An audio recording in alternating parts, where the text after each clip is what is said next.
Hello guys, welcome to Abhyana Ace Academy. I am Vedveer and we are preparing for UGC NET Commerce and Management.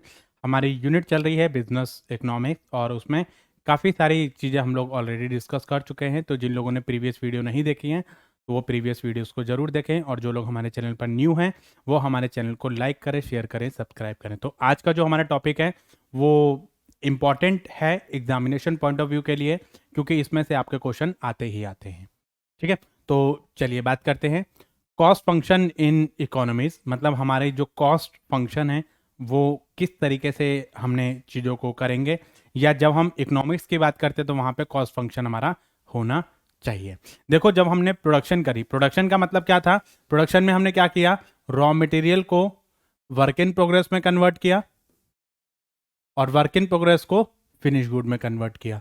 जब ये चीज़ें हमारी इसमें आ गई तो उसके हिसाब से हमने सारा प्रोसेस जो लगाया उसको हमने क्या बोला?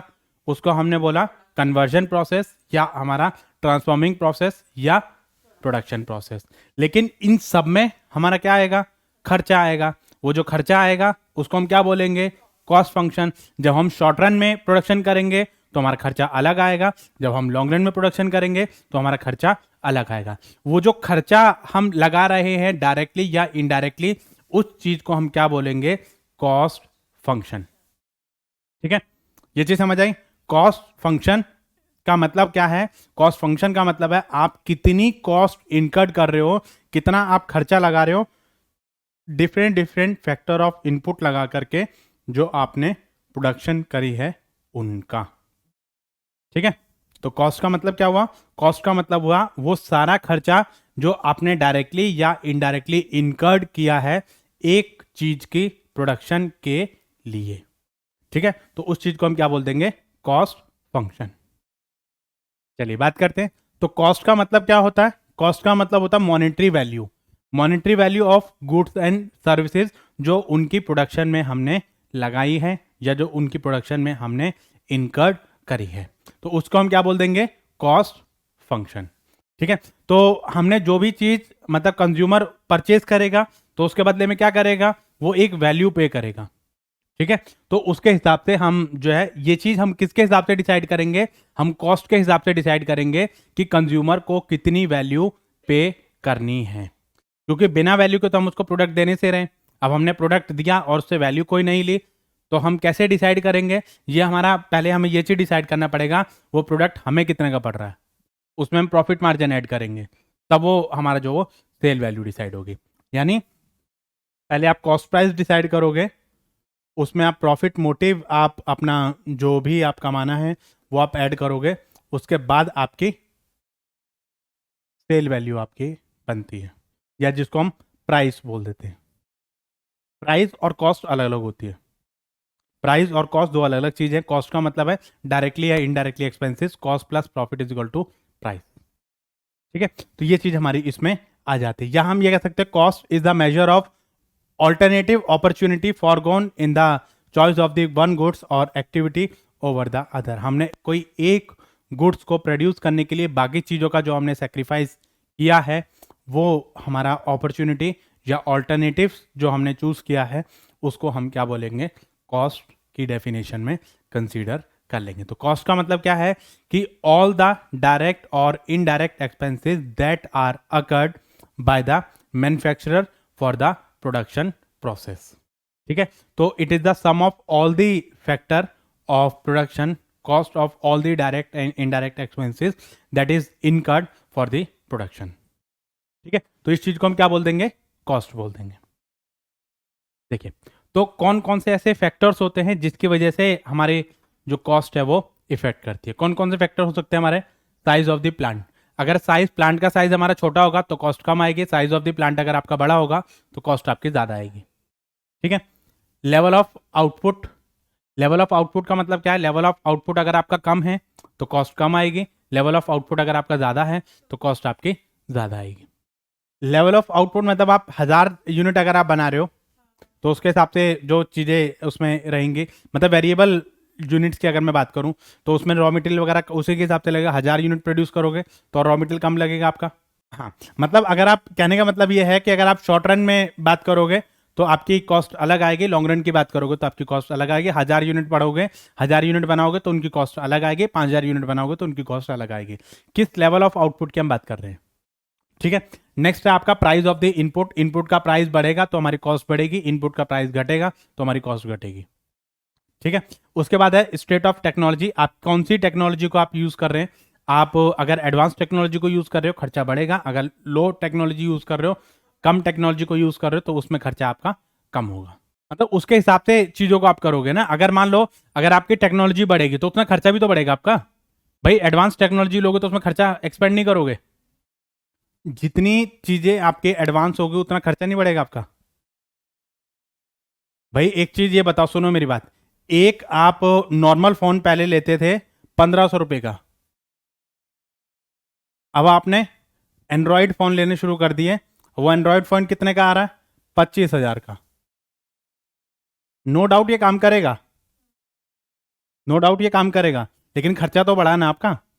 जितनी आप एडवांस चीजों में जाओगे, जितनी आप एडवांस चीजों में जाओगे, आप एक नॉर्मल टीवी खरीदो 15,000 रुपए का आ जाएगा। स्मार्ट टीवी खरीदो 35,000 रुपए का आएगा। जितने आप एडवांसमेंट पे जाओगे, कोई प्रोडक्ट के जितने आप एडवांस फीचर पे जाओगे ना, उतना ही खर्चा आपका बढ़ जाएगा, ठीक है। मैडम ये इन्वर्टर एसी है, 5,000 रुपये एक्स्ट्रा। मैडम ये 3 स्टार है, 5 स्टार है, 3,000 रुपये एक्स्ट्रा। फिर हम ये सोचते हैं ना 5 स्टार में और 3 स्टार में क्या ही फर्क पड़ेगा, सोचते हैं ना फिर हम। लेकिन वहां पे खर्चे पे फर्क पड़ रहा है हमारा। उसमें एक चीज उसने और ऐड कर दी, मैडम ये स्मार्ट टीवी है, वो सीधे 15,000 से 35,000 पे आ गया। मैडम आप इसमें ये चीज भी कनेक्ट कर सकते हैं, उसका जितने एडिशनल फीचर उतने एडिशनल खर्चे, ठीक है। तो कहने का मतलब यह है कि जितनी आप एडवांस टेक्नोलॉजी पे जाओगे तो उतनी ही हमारी कॉस्ट बढ़ती चली जाएगी। अगर आप प्रोडक्शन बढ़ाओगे, अगर मेरी बात सुनो, अगर आप प्रोडक्शन बढ़ाओगे तो आपका जो कॉस्ट है वो कॉम्प्रोमाइज हो जाएगी और उससे कॉस्ट आपकी कम हो जाएगी।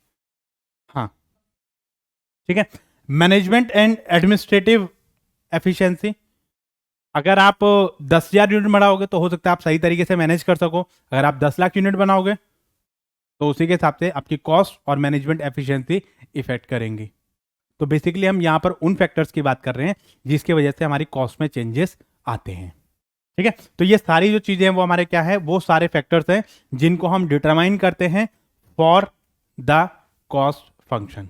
जब भी हम प्रोडक्शन करेंगे तो इन सारे फैक्टर्स को हमें ध्यान में रखना पड़ेगा, मतलब क्योंकि इन सब चीजों से हमारी कॉस्ट वेरी करती है, ठीक है। अब जैसे मान लो फॉर एग्जांपल आप ऑफलाइन क्लास लोगे तो वो महंगा पड़ेगा क्योंकि उसमें सेटअप हमें ज्यादा लगाना पड़ेगा। लेकिन अगर आप ऑनलाइन क्लास लोगे तो उसमें सेटअप हमें कम लगाना पड़ेगा, तो उसमें कॉस्ट आपकी कम आती है, ठीक है। तो उसके हिसाब से चीजें इसमें आ जाएंगी। अब देखो क्लासिफिकेशन ऑफ कॉस्ट की अगर मैं बात करूं तो यहां पर कई तरीके की क्लासिफिकेशन हमारी इसमें आती है, ठीक है। तो सबसे पहले हम बात करते हैं on the basis of identification.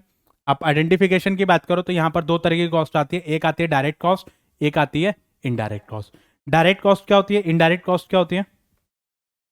कोई भी ऐसे देखो, कोई भी ऐसी कॉस्ट जो आप डायरेक्टली एसोसिएट कर रहे हो एक पर्टिकुलर यूनिट की प्रोडक्शन से। अब मान लो इस पेन के लिए जो प्लास्टिक हमारी यूज हुई वो आपकी क्या है, डायरेक्ट कॉस्ट है, ठीक है।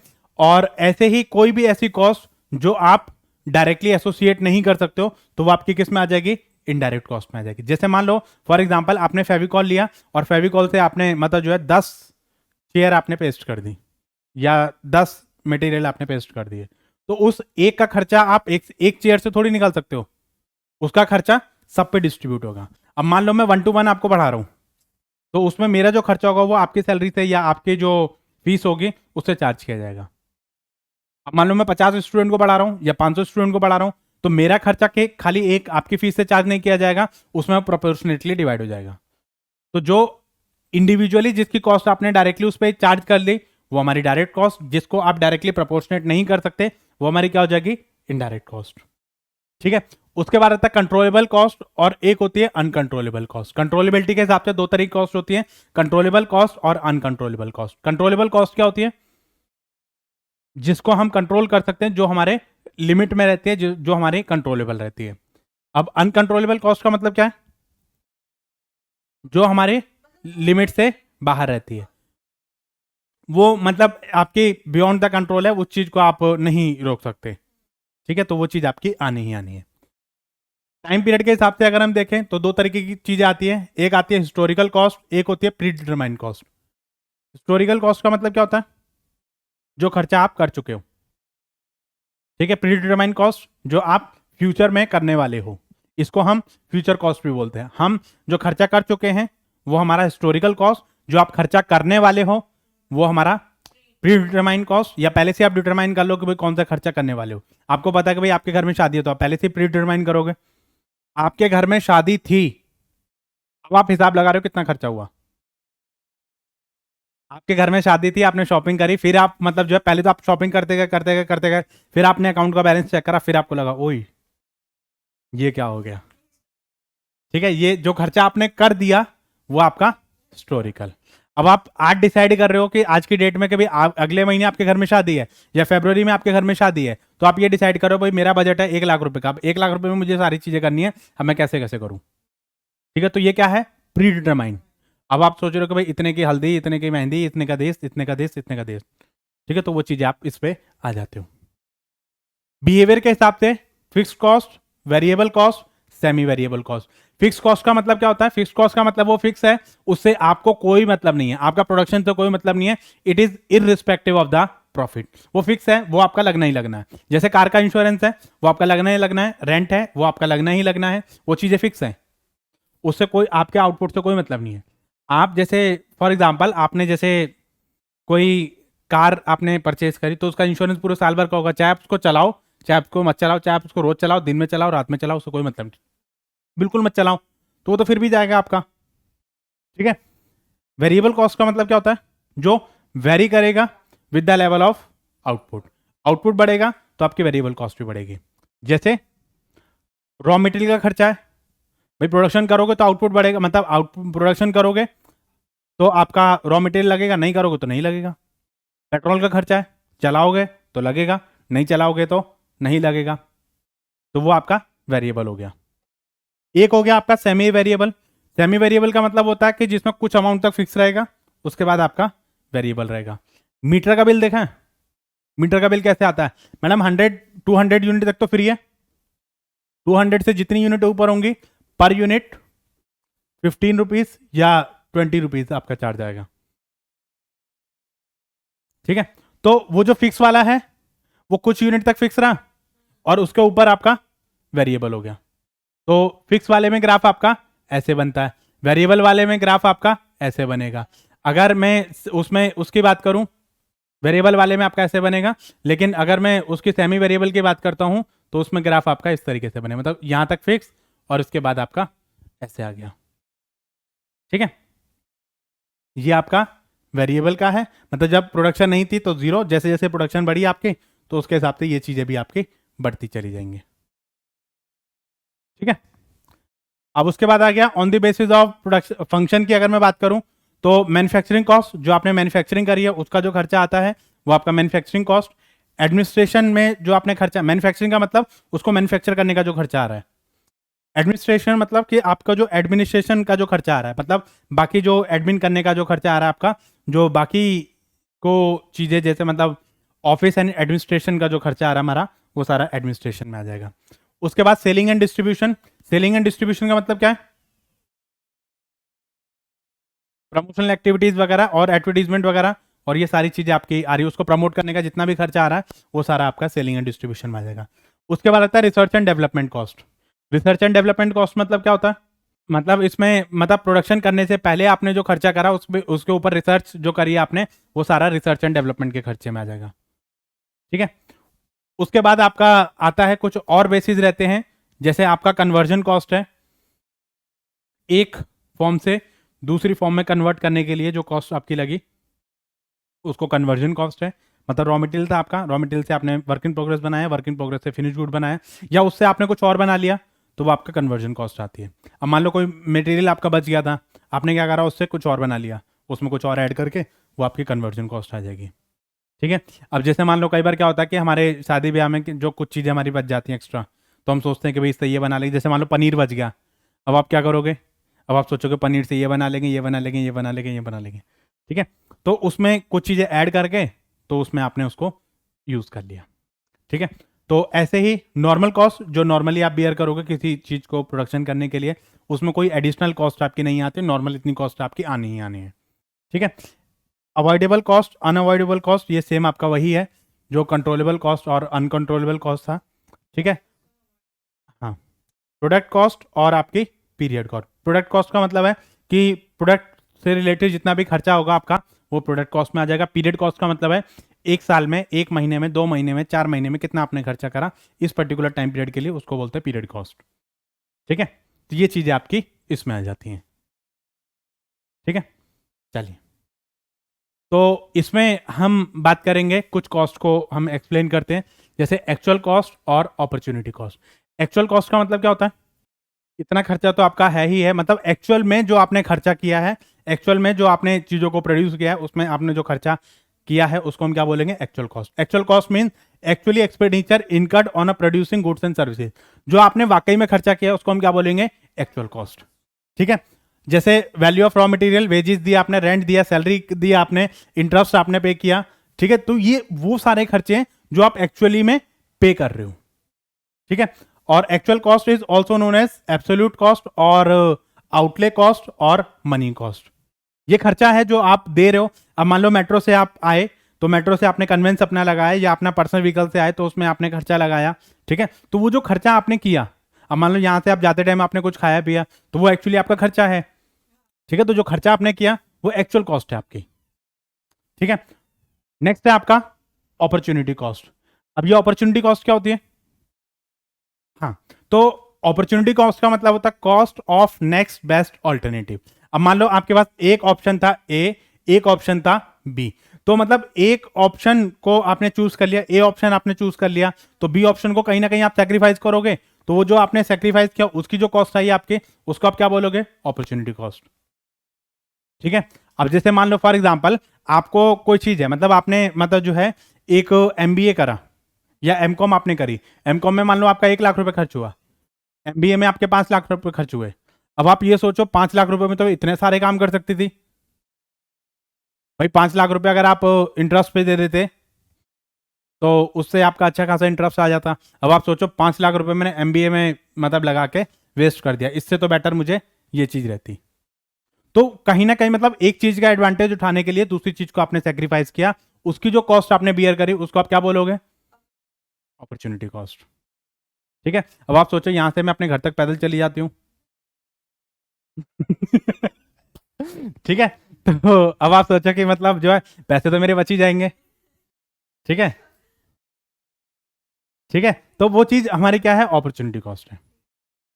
नेक्स्ट है आपका एक्सप्लिसिट कॉस्ट और इम्प्लिसिट कॉस्ट। ये कॉस्ट बहुत इंपॉर्टेंट है और मजेदार भी है। ठीक है, एक्सप्लिसिट कॉस्ट क्या होती है, इम्प्लिसिट कॉस्ट क्या होती है?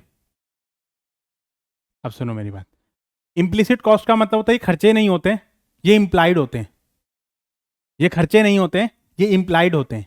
अब होता क्या है कि जैसे मान लो मैंने आपको एक चीज, एक बार मैंने आपको पहले भी एग्जांपल दिया था, तो उसमें क्या था, जैसे मान लो मेरे पास कोई पैसा पड़ा है, उसको मैंने उठा के अपने बिजनेस में लगा दिया।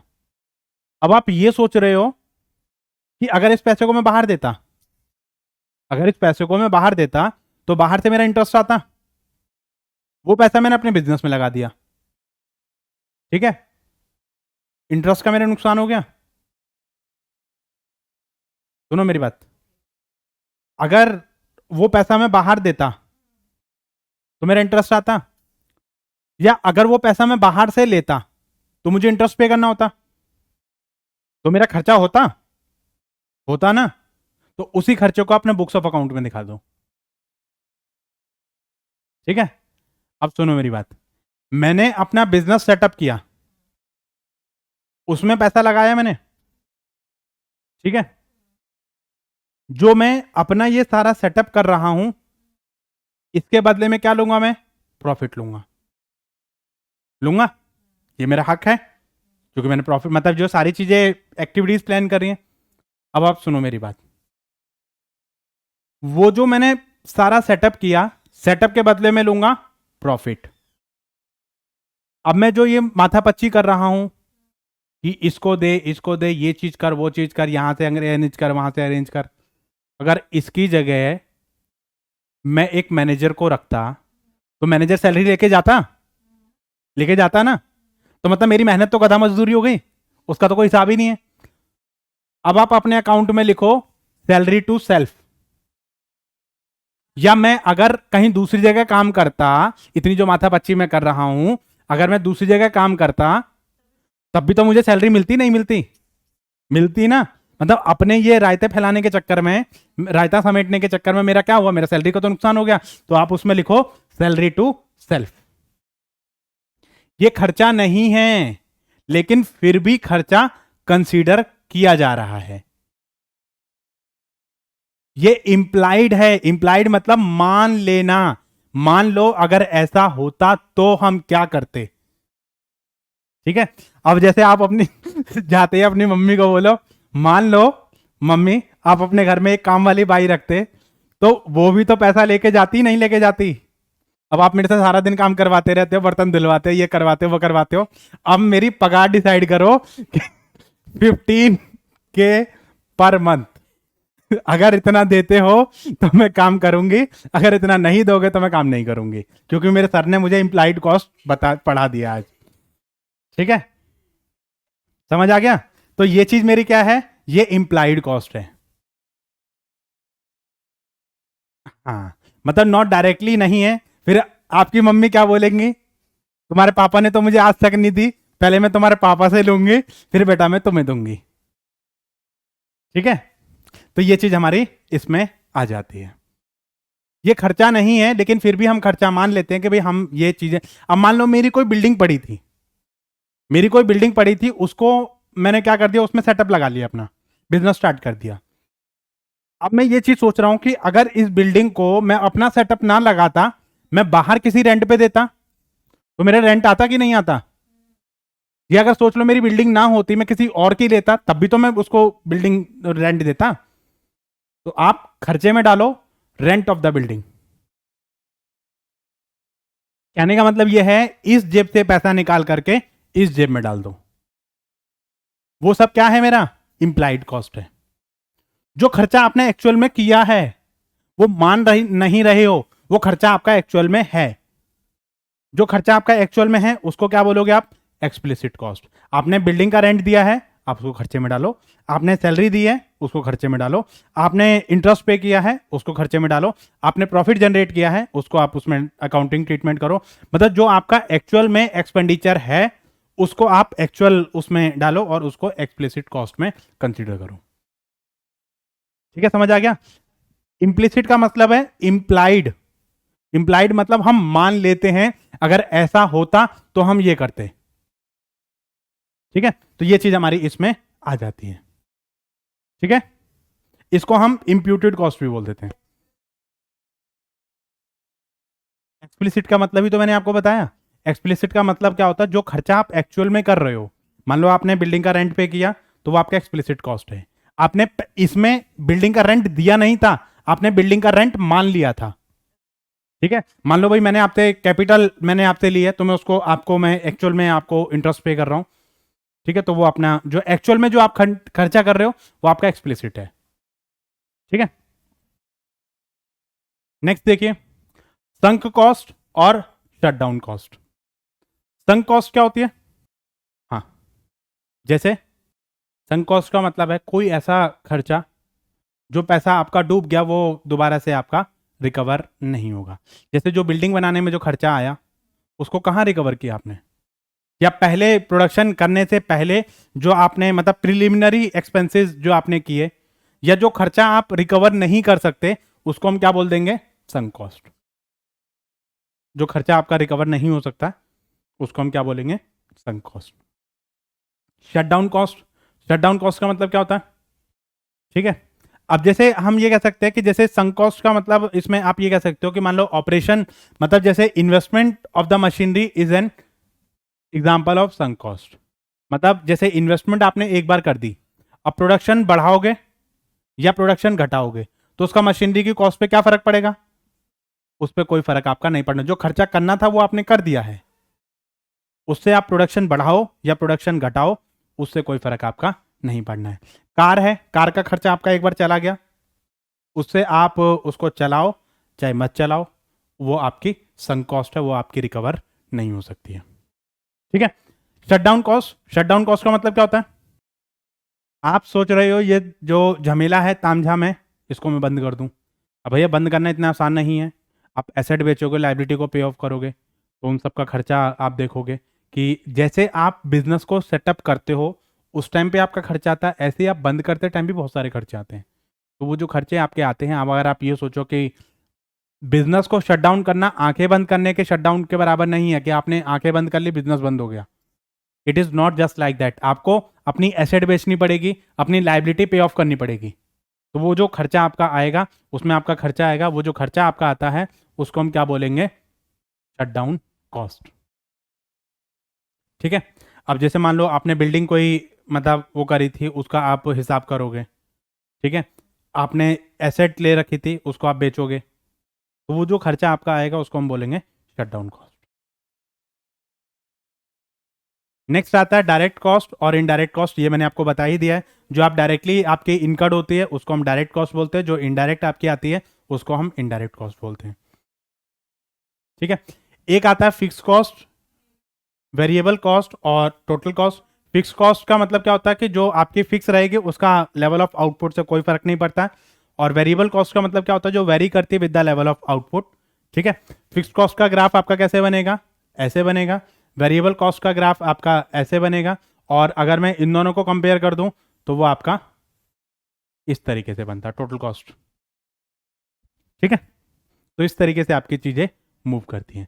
मतलब अगर आप टोटल कॉस्ट को अगर आप निकालोगे तो फिक्स कॉस्ट और वेरिएबल कॉस्ट दोनों को मिला के निकलती है, fix cost plus variable cost.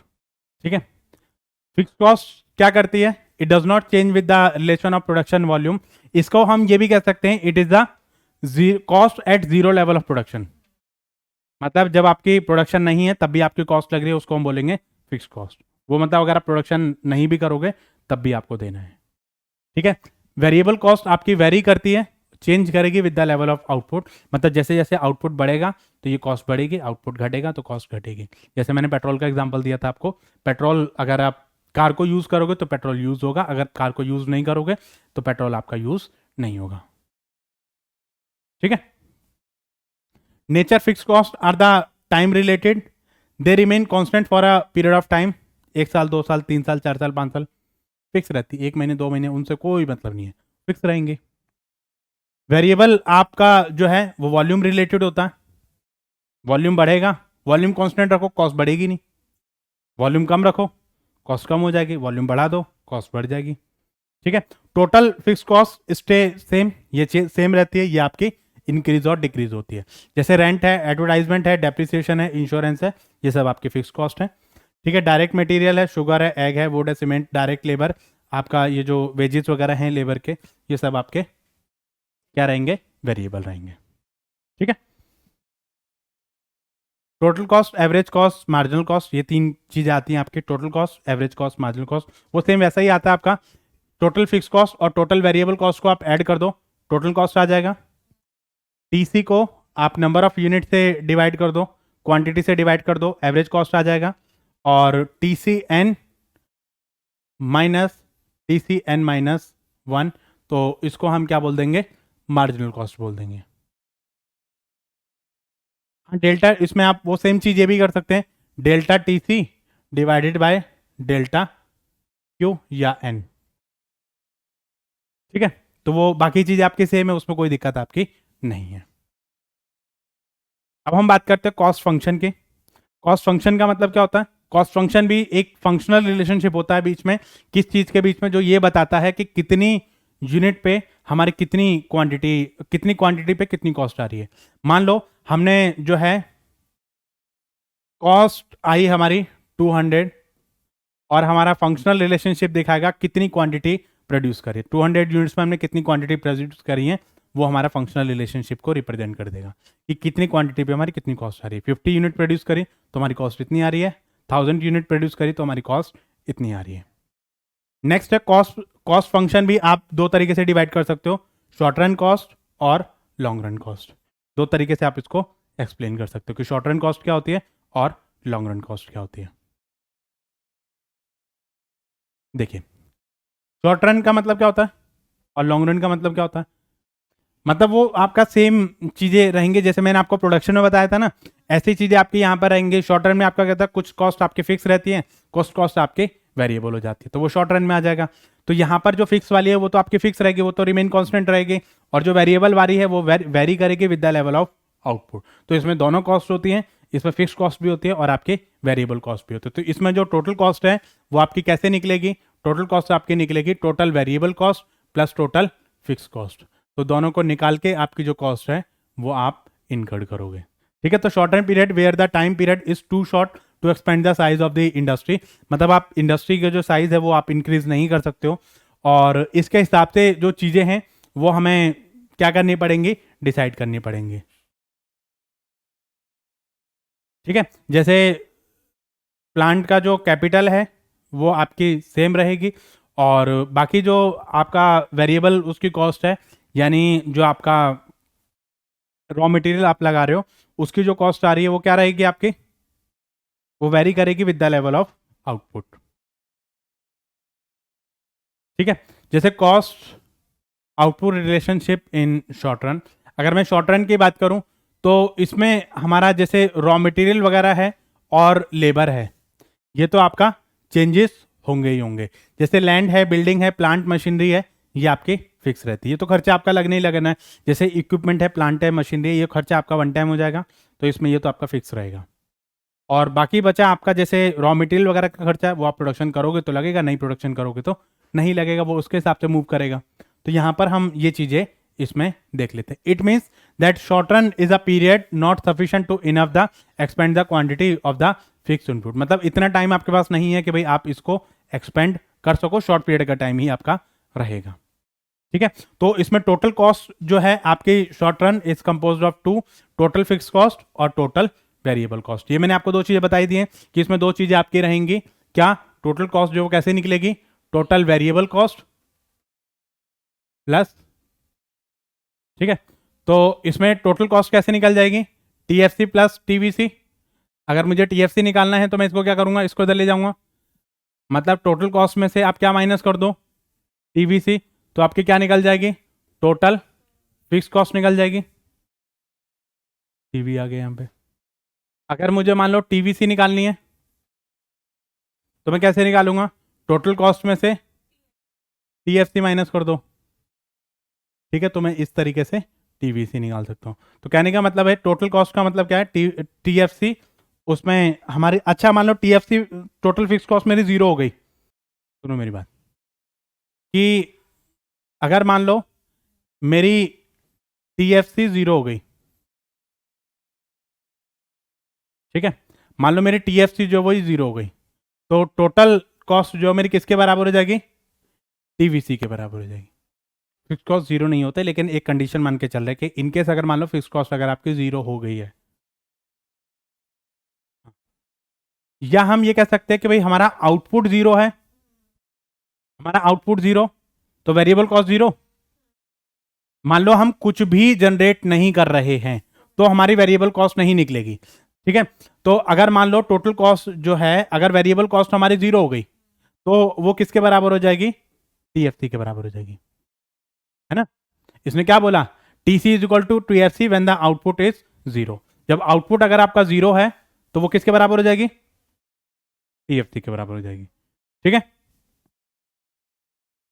चलिए, ये है हमारा इनका कर्व।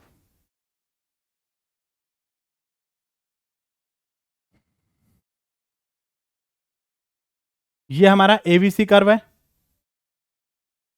ये हमारा एवरेज टोटल कॉस्ट है, और ये हमारा मार्जिनल कॉस्ट है। ठीक है, ये तीनों ही जो होती है वो हमारी क्या होती है, यू शेप में होती है। ये तीनों ही हमारी जो होती है वो यू शेप में होती है। ठीक है, तो आपको ये चीज ध्यान रखनी है, लेकिन इसमें ये जो एटीसी है वो एवीसी से ऊपर रहती है, और आपके जो MC है वो नीचे से स्टार्ट होती है, जैसे हमारा नाइकी का साइन होता है ना, ऐसे करके, ऐसे करके। और इसमें ये दो कटोरे होते हैं, एक के ऊपर एक बाउल रख दिया। ठीक है, तो ये इस तरीके से चीजें हमारी बनती हैं। ठीक है, तो ये नाइकी का साइन, मतलब दो कटोरे बना दो, एक के ऊपर एक, और उसमें फिर एक नाइकी का साइन लगा दो। ठीक है, तो उसके हिसाब से हम यहाँ पर देखेंगे कि भाई इतनी कॉस्ट थी तो हमारा इतनी चीज़ें हुई, इतनी कॉस्ट पे हम इतनी आउटपुट जनरेट कर रहे हो, इतने प्राइस पे हम इतना प्राइस रखेंगे। तो ये शॉर्ट रन का है। अगर मैं लॉन्ग रन की बात करता हूँ, तो लॉन्ग रन का मतलब क्या है, हमने अपना जो बिजनेस है, प्लांट की जो कैपेसिटी है वो हमने इंक्रीज कर दी है, और उसके हिसाब से आपकी जो कॉस्ट है वो मूव करेगी।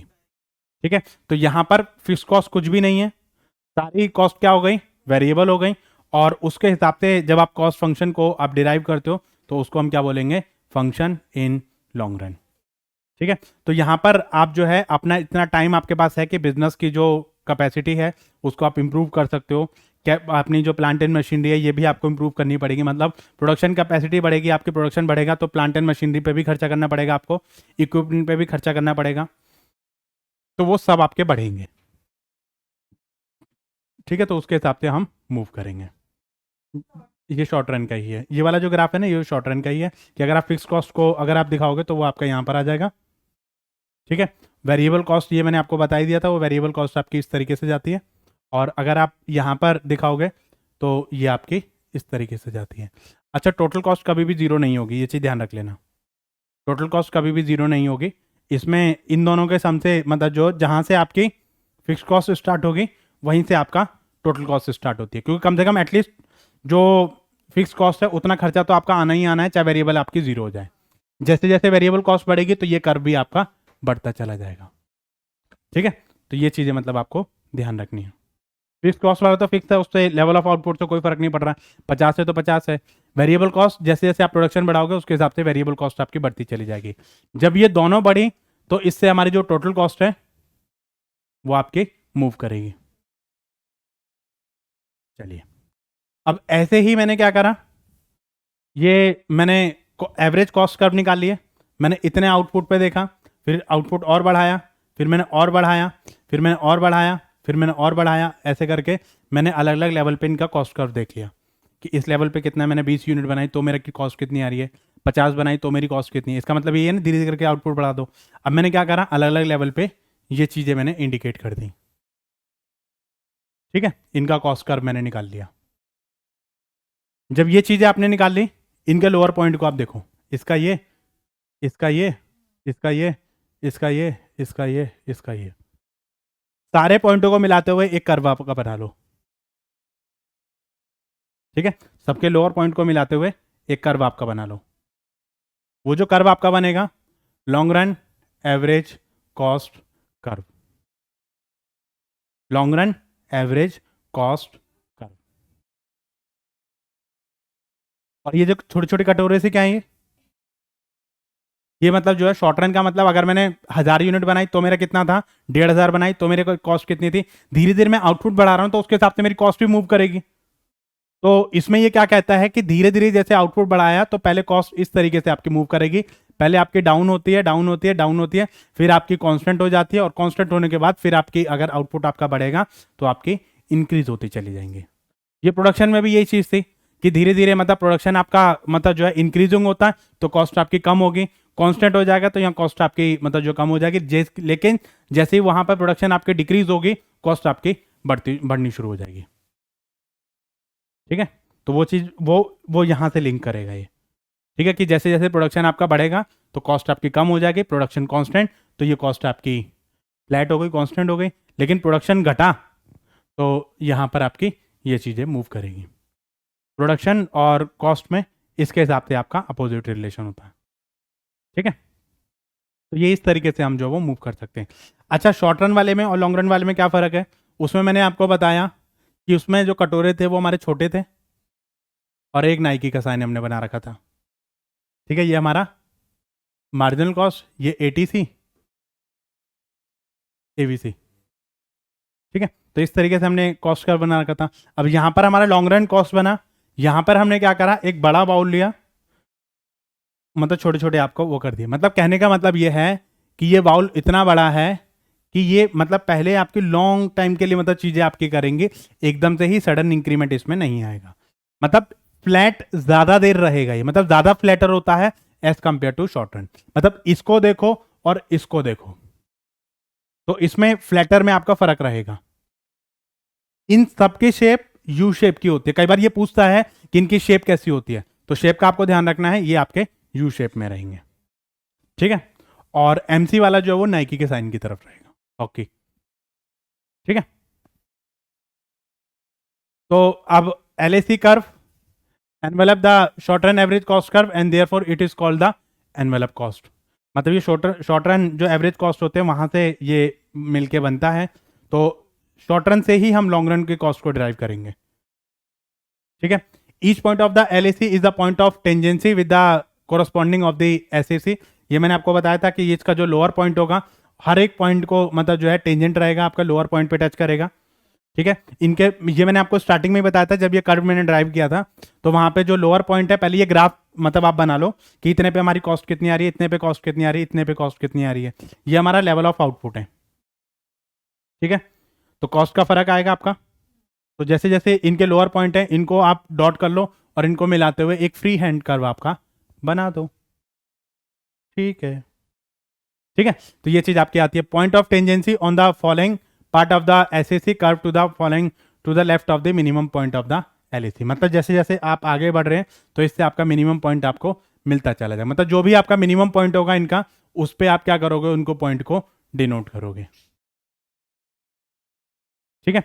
The point of the tangency occur the rising part of the LAC curve. धीरे धीरे मतलब जो वो आपके पहले आपकी डिक्रीज होगी, फिर धीरे बढ़ने के बाद आपकी बढ़ती चली जाएगी। तो ये जैसे जैसे हमारा जो टर्म है वो अप्लाई करोगे, तो उसके हिसाब से आप एलएसी एसएसी कर्व से आप एलएसी कर्व जो वो मूव कर सकते हो, डिटरमाइन कर सकते हो, ठीक है। नेक्स्ट आपका आता है, ये चीज हो गई आइसो कॉस्ट फंक्शन। आइसो का मतलब क्या होता है, इक्वल, और कॉस्ट का मतलब होता है खर्चे। मतलब वो कर्व जहां पे आपकी कॉस्ट बराबर आएगी, वो जहां पर आपकी कॉस्ट बराबर आएगी। अगर आप इतनी यूनिट बनाओगे तब भी आपका इतना खर्चा आएगा, इतनी यूनिट बनाओगे तब भी आपका इतना ही खर्चा आएगा। तो उसको हम क्या बोलते हैं, आइसो कॉस्ट कर्व या iso cost function. The production function of the summarizing the technology of the option facing the firm. मतलब इसमें कई बार कंपनी इस तरीके से चीज़ों को ऑप्शन को मूव करती है, मतलब आउटपुट इस तरीके से बनाती है कि उस पर कॉस्ट उसकी बराबर आती है। तो ऐसे उसको हम क्या बोलते हैं, आइसो कॉस्ट कर्व, ठीक है। जैसे ये चीज़ है आपकी, अगर मैं इतना यूनिट बनाऊंगा तो मेरा इस तरीके से मूव करेगा ये, ठीक है। मेरा खर्चा इसी के हिसाब से आएगा, ठीक है। तो उसको मैं क्या बोलूंगा, आइसो कॉस्ट कर्व। अगर मेरी कॉस्ट बढ़ेगी तो ये कर्व मेरा ऊपर को शिफ्ट हो जाएगा। जैसे बजट लाइन थी ना, बजट लाइन में भी सेम ऐसा ही कॉन्सेप्ट था। तो जो इंडिफरेंस कर्व है वो आइसो क्वांट, और जो बजट लाइन है वो आइसो कॉस्ट, क्योंकि वो हमारी कंज्यूमर पॉइंट ऑफ व्यू से थी, ये हमारे प्रोड्यूसर पॉइंट ऑफ व्यू से, ठीक है। तो ये चीज हमारी इसमें आ जाती है। तो इन दोनों के हेल्प से, आइसो कॉस्ट कर्व और आइसो क्वांट कर्व से, हम प्रोड्यूसर इक्विलिब्रियम भी निकाल सकते हैं।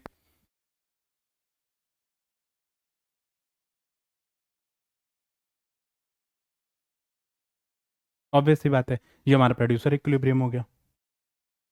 तो guys thanks for watching this video. I hope ये जो कॉन्सेप्ट है आपका कॉस्ट रन का, ये आपको फंक्शन समझ आ गया होगा।